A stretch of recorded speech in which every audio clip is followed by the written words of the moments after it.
Welcome back to Moonshine Performance. So I was riding the motorbike recently, and the chain just broke multiple times, and I kept putting it back together and putting it back together. But the problem is this tensioner here. Now, if you look closely, you can see that it's all eaten up right there. You can kind of see that the chain just destroyed it, and then right there, it looks like it was melted because this tensioner here got pushed back, and so I heated it up and bent it back. And then I welded that on last night to try and fix it, but it was still offline, and so the chain broke again today. So what I'm going to do in this video is create a good beefy steel chain tensioner wheel, and then I'm going to create a new bracket, and then I'm going to weld it on here and make the chain in a straight line and have everything perfect. That way we stop breaking the chains. All right, so I've got this right here, and this is going to be my template on how big the circle's going to be for the outside of this. And what this is a piece of tubing that I cleaned up and cut down and made it look nice, and that houses these skateboard bearings. So these skateboard bearings are going to sit in there like that, and then there'll be two plates, circle plates, one on that side and one on the other side, obviously, and the chain will ride right there like that. So after I have created that, I've got to come over here, and I'm going to use this flat stock right here. I've already cleaned it up, and I'm going to take this and trace it and then cut it out. And that, trace it, cut it out. I got to make two of them. So after I cut a rough cut, I got to come over here to the grinder, and what I'm going to do after I do a rough cut is put them on this, and I'm going to drill a hole through the middle and throw a bolt through the middle. That way they're both the same exact size. And then after that, I can put them in the drill right there and go on over to the belt sander and make them perfectly circle while spinning the drill on the belt sander. I originally tried to make it out of this old control arm, and this steel is it's horrible. It's old and rusted and it's bad. This is what it turned out, and it's not circular because I haven't taken it to the sander yet. But you can see how badly pitted it is, and that steel just does not look good. That's after it's been cleaned up. So this should look a little bit better. So I'm gonna put a time lapse of that in right now. So I got the steel set up in the vise, and I'm going through and tracing the object there, the circular object. That way I can get a couple perfect circles on and get them cut out. That way in the end project, and when it's done, they're perfect circles. So I'm going right here with the angle grinder and getting them cut out, making sure that I'm getting as close to the line as possible. That way when I go back with the bench grinder and the sander, I don't have to take more material off, basically saving me a lot of time in the long run.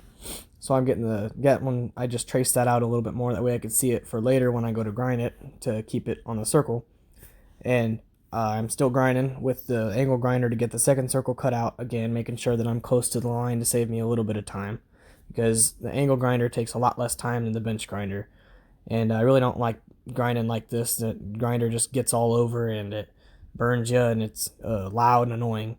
So here I'm putting the spacer in, and I put the bearings inside of there and to mark center. That way I can get a perfect center marked, and I really eyeball it so it's not perfect, but I just need that marked there. That way I can put both of the circles together and bolt them together with the bolt that's in the vise now. And so I throw the circles onto the bolt and get another nut on top there to lock them in place, and then after that I flip it over and I go back and cut the head off of the bolt. That way I can chuck it up into the drill so I can spin it on the belt sander.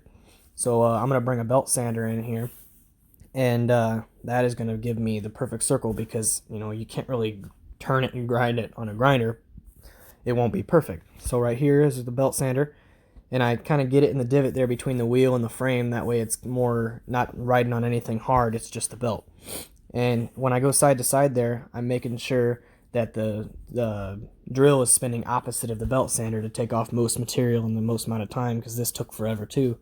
And when I go straight there, I have to make sure that it's getting both of the wheels and not just one of the wheels.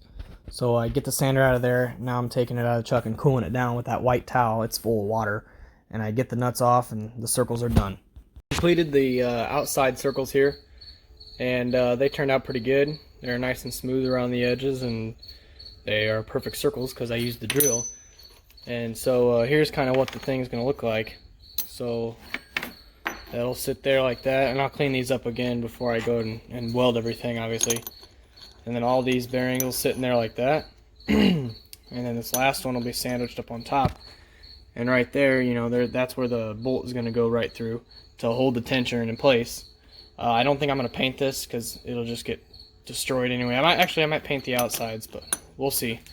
I won't paint the inside because that's where the chain's going to ride, so it really doesn't matter. It can rust, it can do whatever. But I'm going to go ahead and get these welded up, and that'll be a time lapse too, so I'm going to put that there.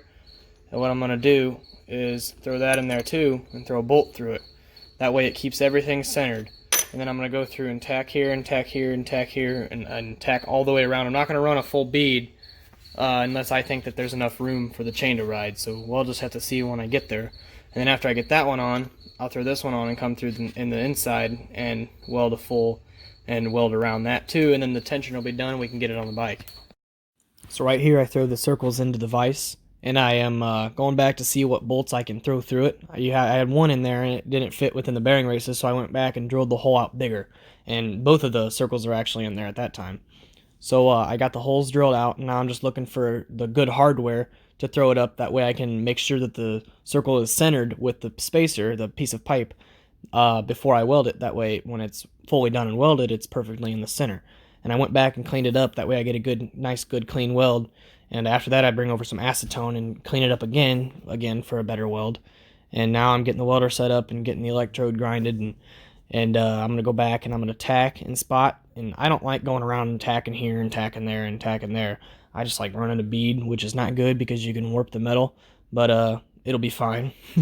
So after I get that done, I keep turning it and welding because of the angle that I'm at. It's kind of difficult to weld when you don't have something to lean on.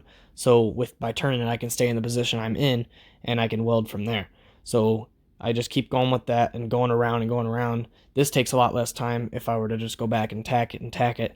I'm actually just running a bead. Earlier I said in the video I didn't know if I was going to do that, but I do believe there is enough room for the chain to ride in there. So the reason it's smoking so bad is because the bearing races are still in there and there's a little bit of oil in there or grease to keep those lubed up and spinning real nice, but that'll go away. And I get the bearing races out of there, and right now I'm trying to actually beat the bearing race out. It won't come out, and I cool it off. That way I can hold it with my bare hand.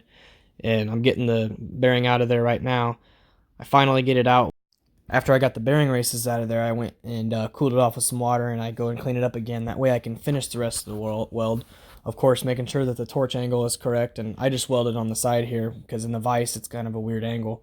And this makes it a lot easier. I actually have to go and spin it with a bolt that way because I can't touch it. It's too hot. Otherwise, and it would burn me. So I have to keep spinning it, and I actually dropped it there, and I had to pick it back up and spin it, and there's the last tack I had to get done. And after that, I'm going to cool it down, and then I go back, and I'm going to weld the other side onto it. So the other side's going to be a little bit more difficult to get on there. You have to make sure that the bearing races are in there too, obviously. The other side's going to be a little bit more difficult to get on because you can't really get the torch in there. As you can see, there's not enough room right in there, so I have to stick the electrode way out, way farther than it should be, and try and weld it best of my ability. Actually, it turned out pretty good, especially for welding on tubing, because I'm not very good at welding tubing. I can weld in a straight line on like a flat piece of flat stock, but tubing is a lot harder than flat stock. So I'm just going through and making sure that it's all bonded together. I'm focusing on the plate more than I am on the cylinder, because the cylinder is where the chain's going to ride, and that would knock it off and make it be messed up. So after I've got the two circles welded on, I need to make a bracket that's actually going to go onto the bike for the wheel to ride on. So I take the old piece of the excess piece of flat stock that I cut, which I should have cut on the end, but I happen to have enough here, and I'm just cleaning it up now. That way it's easier, because if you were to take a small piece and put it in the vise, you'd have to keep flipping it and moving it. So I clean it up before I cut it out. That way I don't have to go back and do it. And I just take a ruler and make sure it's cooled off, obviously, otherwise it'd melt the ruler. I take a ruler and a Sharpie and just make my line. That way it's perfectly straight. I'm not worried about squareness, so I just go through and eyeball it. And here I'm grinding it out. Again, I don't like grinding like this because it throws sparks everywhere and it's kind of annoying. And I finally get the piece grinded off and I get it cut out. And then I have to go back and clean it up all around the edges because it had a couple burrs on it, and that really wouldn't work well with welding. So I get it cut out here, and then I'm going to take it to the grinder. I cool it off, obviously, so I can hold it. And I'm going to take it to the grinder and knock the burrs off. I just got this wheel done here. This is how it turned out. I think it turned out pretty nice. It was very hard to weld the second half because the torch angle wasn't right. But I got it done. And there's the other side. It doesn't look half bad. Welding tubing is pretty difficult if you haven't done it before. it's very difficult, even if you have done it. So here's the bracket I just cut out. This is just a chunk of steel I just cut out, and this is going to mount up there like that, and it'll be drilled in, and it'll be riding like that, kind of. So I'm going to go ahead and try and get that on the bike. I'm going to have to weld that on first, and then drill a hole to see where I need to go with it, and it'll kind of look like that on the bike, right like that. So I went to put that old bracket onto the bike and realized that the wheel would rub on the frame rail, so I had to make a new one to raise it. So that's what I'm doing now. I just cut the excess of that steel off, and I'm going back and cleaning it up now with the grinder with the flap disc in there to kind of take away material and also just make it cleaner.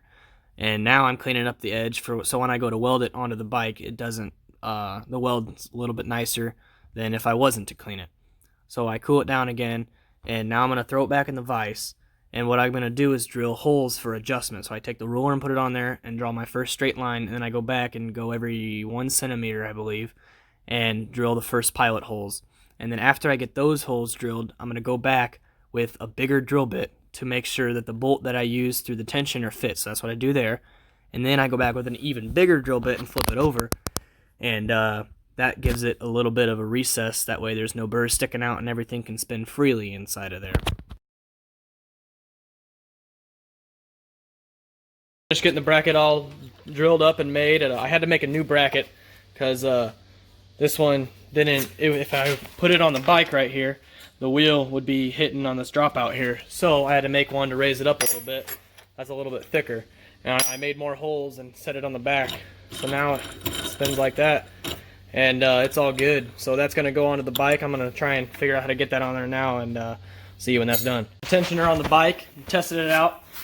I had to go back. I tacked it and then wrote it just to see where it was and if it was going to even work. And I noticed that this wheel was rubbing on the frame rail right here, so I had to go back and grind that down. And then I ended up putting it on this hole. This hole was way too far forward for the tension of the chain. You want a little bit of tension in the chain, or a little bit of slack in the chain. That way it's not popping and too tight. But this bracket, when I just had it tacked, it kept bending, so it bent in. And then I went back and ran a full bead. You can't really see it right now, but I ran a full bead through there, and now it doesn't move at all, and it's right in the center of the cog here, so each link is in the center of this sprocket, which is exactly what we want. Thanks for watching.